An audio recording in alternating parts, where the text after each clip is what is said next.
Influssi giotteschi tra Rimini e Bologna.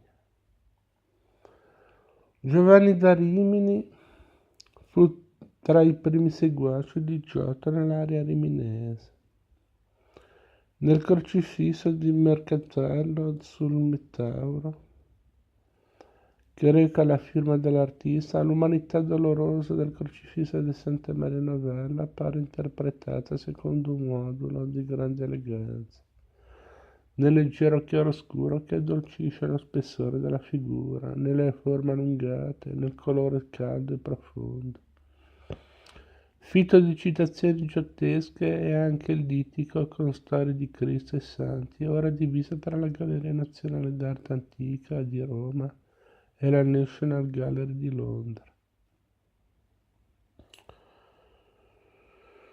Diverso è il caso di Bologna, dove Giotto non soggiornò mai e dove l'influsso della sua arte giunse attraverso le opere della sua bottega. La città era inoltre profondamente legata alla cultura gotica d'Oltralpe, maturata nel clima colto internazionale della sua università, e accolse con moderato entusiasmo le novità del linguaggio giottesco.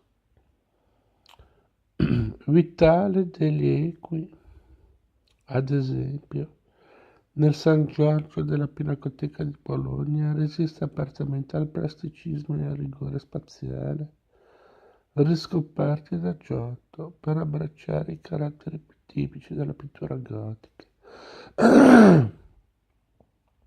Scusate. Nel carattere fiabesco della raffigurazione, nelle gambe cromatiche preziose, nell'accentuato il linearismo che guida i corpi del santo e del cavallo lungo un'esasperata torsione. Giovanni da Rimini, storia di Cristo particolare con la Natività, 1300-1305. Roma, Galleria Nazionale d'Arte Antica. Qua. Poi invece qui abbiamo Vitale degli Equi. San Giorgio e la Principessa, 1330 circa a Bologna, Pinacoteca Nazionale.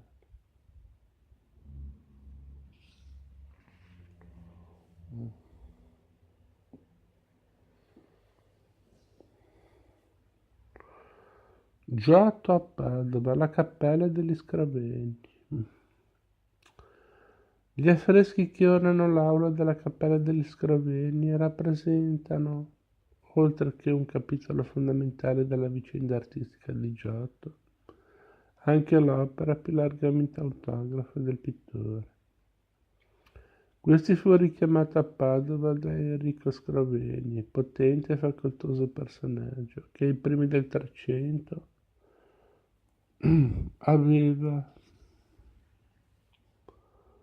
fatto costruire una cappella dedicata alla Madonna della Carità per espiare i peccati del padre, ricordato anche da Dante nell'Inferno, accanto ad alcuni usurai fiorentini. La decorazione, cui Giotto pose mano a partire dal 1303, copre interamente il piccolo edificio, sviluppando un complesso programma iconografico centrato intorno alle storie della Vergine e di Cristo, la cui fonte è stata riconosciuta nella vicenda aurea di Jacopo da Varazza e negli scritti apocrifi del protovangelo di Giacomo e del Vangelo dello pseudo Matteo. La sequenza narrativa degli affreschi si sviluppa su 3 registri sovrapposti, entro fasce dipinte con medaglioni di santi e profeti, mentre inferiormente corre uno zoccolo con riquadri di finto marmo alternati a figure allegoriche di vita e virtù, realizzate a monocromo.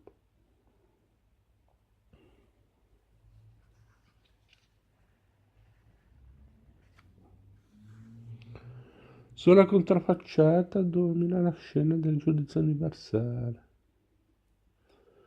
dove compare anche il ritratto del committente. che offre il modellino della Chiesa alla Vergine. Se confrontato agli affreschi di Assisi, il ciclo padovano permette di misurare la netta evoluzione compiuta dal pittore in un breve arco di tempo. Gli impianti compositivi sono qui definiti con maggior sicurezza e il modellato si fa più morbido, mentre gli accordi cromatici giocati su tonalità calde diventano più armoniosi. La narrazione assume un tono maestoso e solenne. Grazie.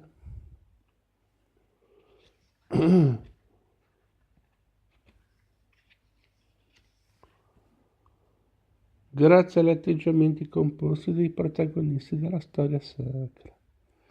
La straordinaria sicurezza con cui Giotto domina le ricerche spaziali si rivela nelle nicchie senza figura dell'arco trionfale, detti coretti o cappelle segrete, dove il pittore finge con maestria illusionistica due vani coperti da una volta a crociera.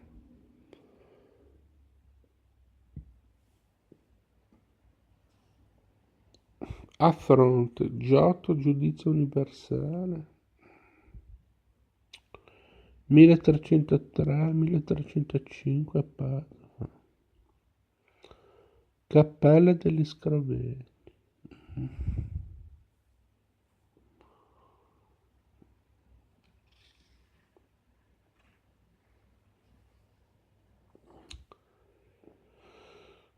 Analisi dell'opera. Giotto compianto sul Cristo morto, 1303-1305 Padova, Cappella degli Scrovegni. Questa parte possiamo anche saltarla.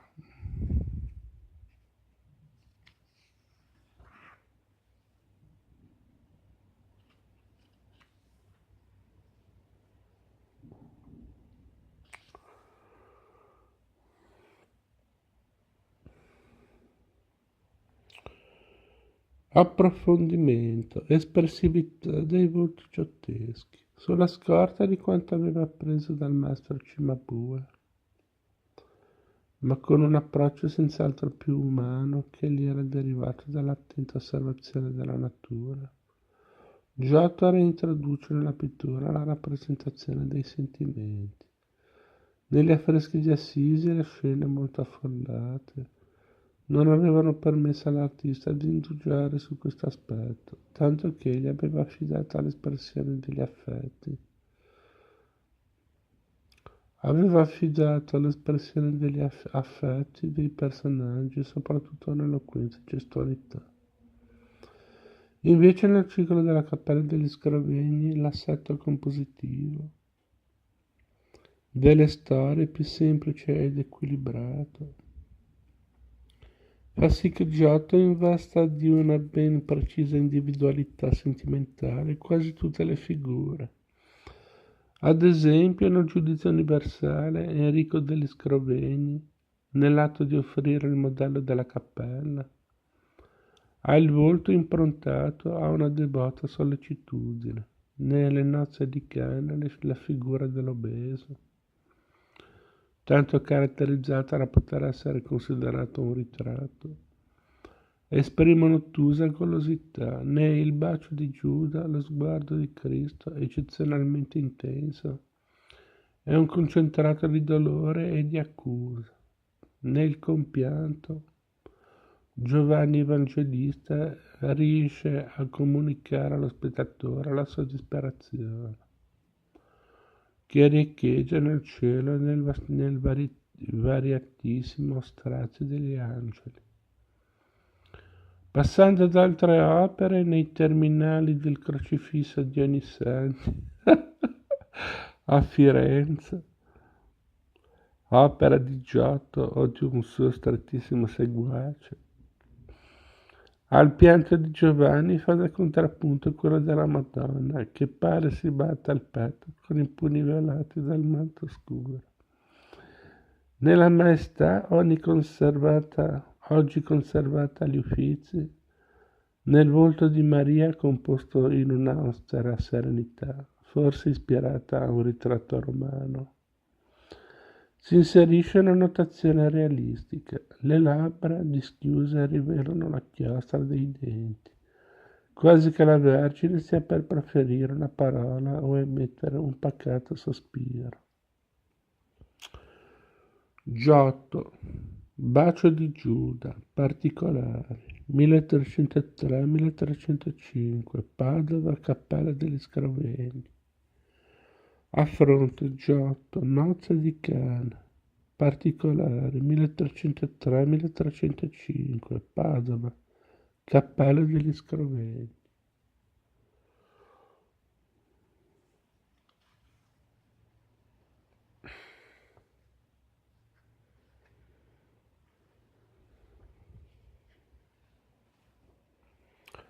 Letture e interpretazioni del ciclo degli Scrovegni.